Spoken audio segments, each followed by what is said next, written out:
안녕하세요. 투자는 과학이다. 아빠 최일입니다. 투자는 재미난 놀이의 나들 현우입니다. 이제 이걸 만들게 된 거는 아빠 입장에서는 이제 몇 년 전에 이걸 시작한 게 AS를 해야 될 필요가 있어서, 그래서 예전에는 뭐 신문을 어떻게 보는지 모르겠어요. 그래서 신문 보는 방법, 그 다음에 이제 새로운 뉴스가 나오면 이제 이 뉴스 어떻게 해석해야 될지 모르겠어요. 그래서 이제 그런 AS를 하다가 이제는 그거잖아. 영화 보면 말모이라는 영화 있잖아.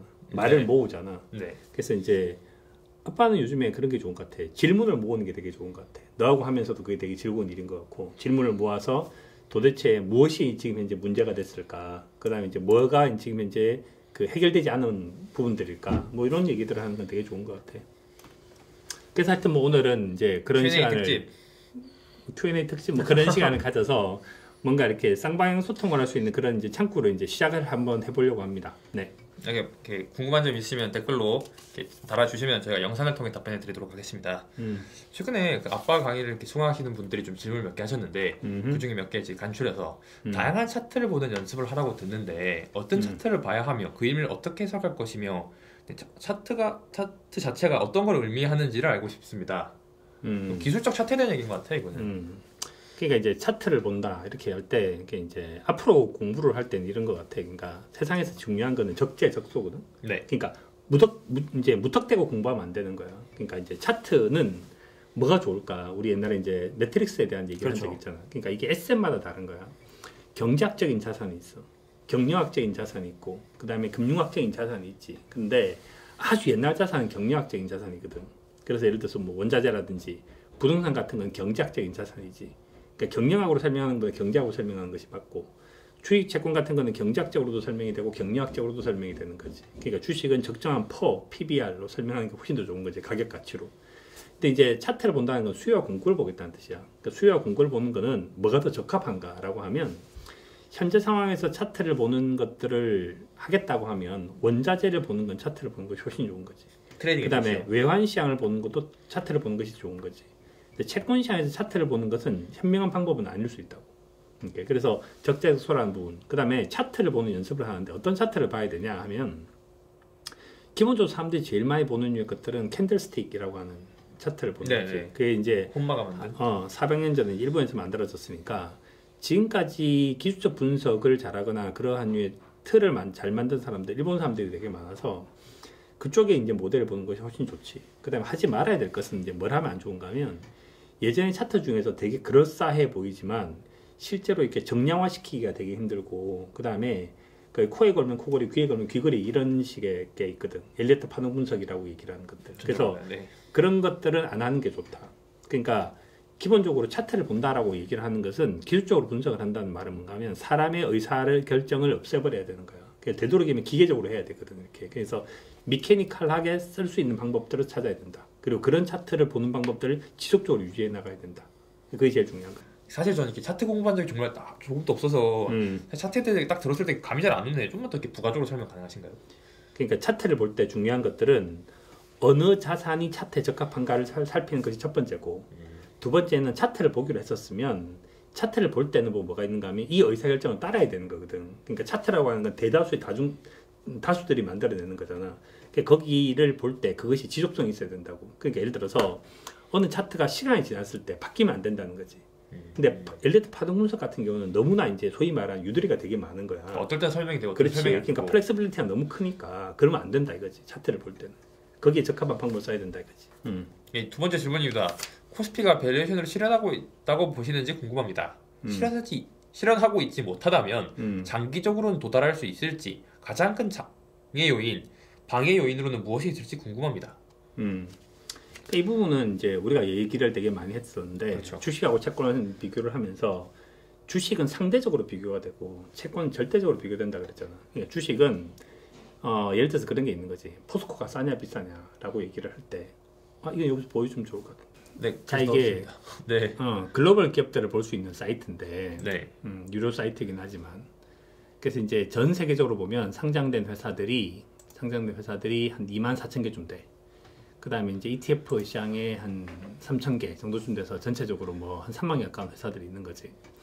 업종별로 보면 이제 에너지 회사 뭐 쭉 이렇게 있다고. 그중 좀 재밌는 것이, 현재가 우리나라가 전 세계 다 철기 시대를 살고 있잖아. 철강이 있는 거야.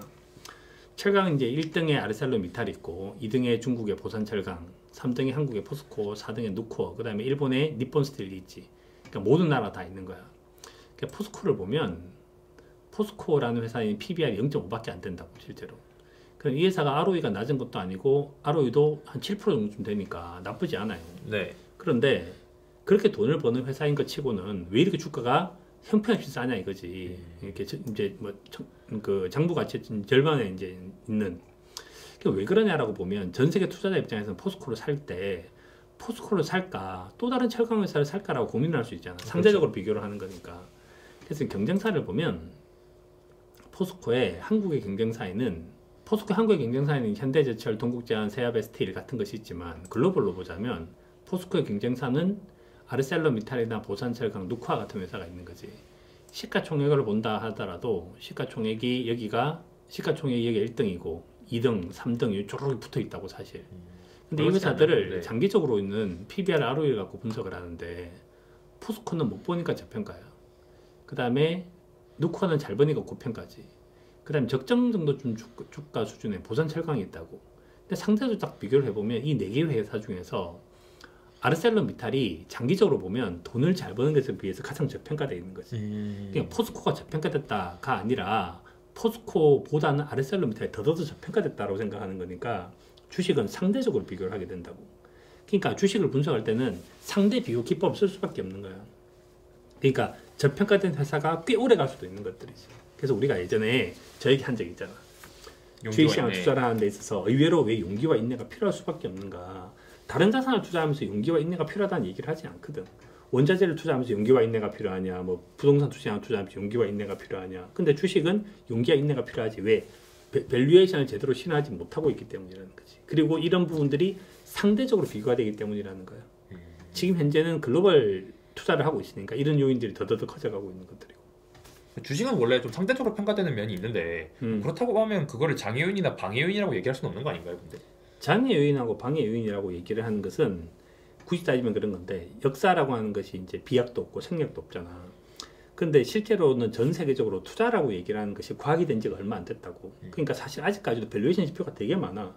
PBR을 보는 사람도 있고 펄을 보는 사람도 있고 EV, EBITDA를 보는 사람도 있고 최근에 바이오 같은 경우에는 아예 그냥 새로운 투자 기법이 나오기도 하거든. 그러니까 이거는 지금 현재 굉장히 그로잉 인더스트리 내에 있는 거야. 그러니까 그 감기약이 하나의 감기약일 수가 없는 것들이지. 그러니까 되게 다양한 사람도 있을 거 아닌가 봐. 그러니까 어떤 지표로 가는 데 있어서 시간이 되게 많이 걸리는 거지. 그러니까 이제 여기도 똑같은 건데 장기적으로 볼 때는 어떤 지표가 더 나은 거는 있고 그 다음에 덜 나은 건 있고 그 정도쯤은 있는 것들이지. 그러니까 시간이 지나면 이것도 조금씩 들어오겠지만 하여튼 지금 현재는 아직까지도 사실 퍼나 PBR을 모르는 투자자가 절대 다수지. 그럼 투자가 아직 좀 이렇게 지금 아직 성장 중이라서 아직 이렇게 완전히 과학이 되지 못한 게 장애 요인과 방해 요인으로 보시는 거죠?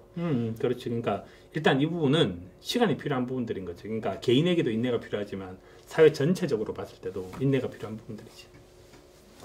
자, 세 번째는 채권에 대한 얘기인데 제가 요즘에 한경에서 이제 채권 강의를 하고 있는데 그래서 채권 관련된 부분에서 질문이 있었는데 이 질문이 되게 좋은 것 같아서 이 질문 하나를 뽑았습니다. 예전에 한번 다룬 적이 있는데 최근에 FRB는 금리를 올렸음에도 불구하고 장기금리가 계속 떨어지고 있다. 그래서 장단기 금리 스프레드가 좀 줄어들고 있다. 근데 그 이유가 리세션 때문이냐 혹은 QE에 의한 유동성 때문이냐라는 얘기가 있었는데 이거 옛날에 다뤘던 게 기억나지? 네, 기억나죠. 그래서 시장 분할 이론으로 설명이 가능하다. 시장 분할 이론으로 설명을 하는 것이 현재는 좀 좋은 부분들이고 그럼에도 불구하고 장단기 금리가 역전이 되냐 안 되냐라는 것들도 좀 더 중요하게 이제 리세션의 지표를 봐야 되지 않을까. 뭐 그 정도 좀 이야기를 드린 것 같습니다. 그래서 한번 보시면 될 것 같고.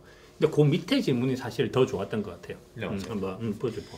이게 미 국경 예산과 관련된 연방 정부의 셧다운 같은 단기적 노이즈가 뭐 이제 국가 비상사태까지 선포했는데 이제 미중 간의 무역 전쟁, EU의 경기 침체, 브렉시트 같은 사안이 복잡하고 어려워서 초보자들이 이게 뉴 노멀에 대한 시그널인지 노이즈인지 판단이 어렵습니다.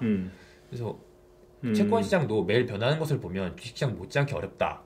이러한 복잡한 상황에서도 국제는 그 물가 변화에 수렴한다는 기본 원칙을 지키는 것이 계속 유효합니까? 최근에 일어나고 있는 부분들은 전 세계적으로 보면 항상 그 핵처럼 분열이라든지 그 다음에 이제 분열이 되고 통합되고 이런 걸 계속 반복하는 것 같아. 그래서 유럽이라는 나라가 EU라는 걸 만들었음에도 불구하고 EU 내에서 분리가 있었거든. 아빠가 옛날 유럽 여행을 갔을 때는 이탈리아에 뭐가 있는 북부당이라고 있었어. 북부당이 있었는데 북부당이 뭔가 하면 이태리는 북부가 잘 살잖아. 네. 그러니까 북부 사람들이 낸 세금은 북부 사람들을 위해서만 써달라는 거야. 그래서 이제 이게 되게 싸가지 없는 코멘트인데, 근데 그 북부당이 북부에 있는 사람은 지지를 엄청나게 많이 얻은 거지. 근데 그로부터 한 20년이 지나서 지금은 나라 전체가 이제 이렇게 들썩거리고 있잖아. 그러니까 이제 뭐 프랑스에서도 노라조끼 같은 것이 있고, 영국에서 이제 브렉시트 같은 부분들이 있고, 그다음 미국하고 중국하고도 이제 지금 이제 아주 연락에 싸우고 있고, 정치적 양극화가 되게 심하고 있고. 그래서 현재 일어나고 있는 것은 대부분의 민주주의 국가들보다 권위주의 국가들의 힘이 더 센 상황까지 와 있다고, 사실은. 그러니까 이렇게 비민주적인 적이 별로 없었던 것들이지. 그래서 그렇게 하다 보니까 지금 현재 일어나고 있는 것들은 뭐가 있는가 하면, 금리라고 얘기를 하는 것을 물가를 기준으로, 그러니까 실질 금리가 거의 제로 가까이 와 있는 것들은 세계가 통합됐다는 걸 가정을 하고 있는 거잖아. 그럼 이 질문은 뭔가 하면, 과연 세계는 정말 통합인가 이거지. 앞으로 세계가 분리되어진다고 생각한다면 금리는 새로운 지표를 봐야 되는 것이 맞지 않겠습니까? 뭐 이런 그렇죠. 질문인 것 같아. 다시 금리가 물가 플러스 경기로 돌아와야 되는 거 아니냐. 그렇지. 그래서 이제 그런 질문을 하는 것 같은데, 이 부분에 대해서 이제 현재 아빠의 생각은 그건데, 세상이 이제 바뀌어 나가는 유의 것들은 시차가 되게 많이 걸릴 거라고, 사실은. 아까 우리가 좀 전에 주식에 대한 얘기를 한 것도 결국은 시간이 걸릴 거라고 했잖아. 그러면 이제 금리라고 얘기를 한 것을 이제 뭘로 봐야 되냐라고 하면, 금리를 두 가지로 볼 수 있는 거야. 그러니까 우리가 옛날에 배운 것 중에서 KE라고 하는 건 RF 더하기 베타 RM 빼기 RF잖아. 그 다음에 이제 KD라고 얘기를 하는 건 RF 플러스 CDS 금리잖아. 네. 그러니까 채권 금리는 국채 금리에다가 뭐 프리미엄이고, 그러면 결국은 이렇게 봐야 되는데, 앞으로 국채 금리 무엇이 결정될까요? 정책 금리 플러스 시장 참가자들이 보는 경기에 대한 프리미엄으로 봐지겠지. 그러면 결국은 RF로 출발할 거 아닌가 봐. 그럼 이 RF는 결국 무엇에 결정될 거냐는 거야. 그러니까 무위험 자산이라고 하는 RF의 수익률은. 근데 지금까지 우리도 보면 최근에 한 20-30년, 뭐 최근에 한 2-3년 정도 굉장히 큰 변화를 겪었지만 한 400년 동안 겪어왔던 변화가 있을 거 아닌가 봐. 400년 동안 지금까지 전 세계 중앙은행들이 배운 건 뭔가 하면, 가장 중요한 프라이머리 룰은 물가를 안정화시키는 거라고. 그러니까 중앙은행이 갖고 있는 머릿속에, 우리 옛날에 뭐 농담 삼아 뭐 뇌 속에 뭐가 들어있냐 이렇게 얘기하면, 중앙은행의 뇌 속에서 제일 중요한 한 80% 정도 좀 물가 안정이 잡혀 있는 거지. 그 다음에 한 20% 정도쯤에 이제 뭐 고용 안정 같은 것도 있을 수 있고, 또 다른 뭐 환에 대한 얘기도 있을 수 있고, 또 다른 뭐 통화량에 대한 얘기가 있을 수 있고. 근데 가장 중요한 건 물가라는 거지. 그래서 현재는 정책금리라고 얘기를 하는 것을 물가를 가지고 판단을 하면 판단이 쉬워진다고. 사실 우리가 지난번에 했던 것은 파월이 왜 이렇게 갑자기 금리를 올렸을까요? 파월이 최근에 왜 금리를 떨어뜨린다고 다시 얘기를 왜 금리를 더 이상 올리지 않겠다고 얘기를 할까요? 또 다 물가로 설명이 된다는 거지. 근데 이제 이거라도 설명을 할 때, 최근에 미중 무역 분쟁 때문에 그렇습니다 라고 말을 하는 것은 설명이 안 되는 거야. 설명 안 되기 때문에 그 노이즈를 가지고 시장을 판단해서는 안 된다는 거지. 그러니까 여하튼지 지금 현재까지는 시그널은 뭐냐라고 하면 물가가 시그널인 거야. 노이즈가 오히려 미중 무역 분쟁이라든지 EU에 대한 뭐 브렉시트라든지 영국이 뭐 최근에 이태리의 재정 적자 문제라든지 하는 걸 봐야 된다는 거지. 그래서 중앙은행 정책금리가 어떻게 결정되어지느냐라 해서 가장 중요한 롤은 물가다. 아직은 물가다. 아직은 물가다. 그러니까 거기서 플러스 마이너스 알파일 뿐이다. 그래서 그 기준 축이 흔들리면 안 된다 이거지. 그러니까 뭐 우리 식으로 얘기하면 또 이렇게 얘기할 수 있겠네. 그러니까 그 북극성 같은 거 있잖아. 북극성. 네. 북극성을 기준으로 이렇게 움직일 거 아닌가. 네. 북극성 이제는 물가다 이거지. 그렇다면 국채 수익률은 결국엔 정책금리 플러스 시장 참가자들이 기대하는 시장에 대한 뭐 기대라는 건가요? 그렇게 이제 보는 것이 맞다는 거지. 그렇게 보는 것이 맞고, 현재 그 기준을 정하는 것들은 결국 선진국이잖아. 미국이잖아. 그렇죠. 미국에서부터 출발하는 거잖아. 근데 예전처럼 과거에 고성장을 하던 시기에는 금리 수준이 좀 높았겠지. 근데 지금 전 세계적으로 저성장이고 잠재 성장률이 떨어져 가고 있잖아. 그러니까 물가가 차지한 포션이 국채에서도 훨씬 더 클 수밖에 없는 거지. 이렇게. 그 다음에 이제 경제 성장은 낮을 거고. 그러니까 그러니까 예를 들어서 정책 금리는 전체가 거의 이제 국채로 이제 그 물가에 대한 기대치로 결정된다면, 그렇죠. 국채는 물가에 대한 기대치가 이만큼 있고, 그 다음에 시장에 대한 경기에 대한 기대치 이 정도쯤 있다라고 보는 것이 훨씬 더 맞지 않냐라는 거지. 아니 그러면 이렇게 오늘 Q&A 너무 재밌었고, 지금 구독자분들한테 이렇게 한마디 해주시면 끝내시죠. 좋은 질문이 좋은 답을 만든다고 생각을 합니다. 그래서 소통을 하는 방법 중에서 가장 괜찮은 부분들은 그러한 류의 Q&A를 통해서 스스로가 이제 원하는 것들을 알아가는 것이 제일 중요하지 않을까 이런 생각이 듭니다. 그래서 뭐 앞으로도 그 댓글을 통해서 이야기한다든지 뭐 저희 회사 홈페이지를 통해서 그 글을 써주신다든지 해서 소통을 할 수 있는 그런 창구는 좀 많이 열렸으면 좋겠다는 생각이 듭니다. 네, 하여튼 감사합니다. 그러면 또 질문이 들어오면 또 질문을 베이스로 또 영상을 만들어 보고 어쩌면 뭐 또 저희끼리 재밌는 영상 만들죠. 네, 알겠습니다. 자, 감사합니다.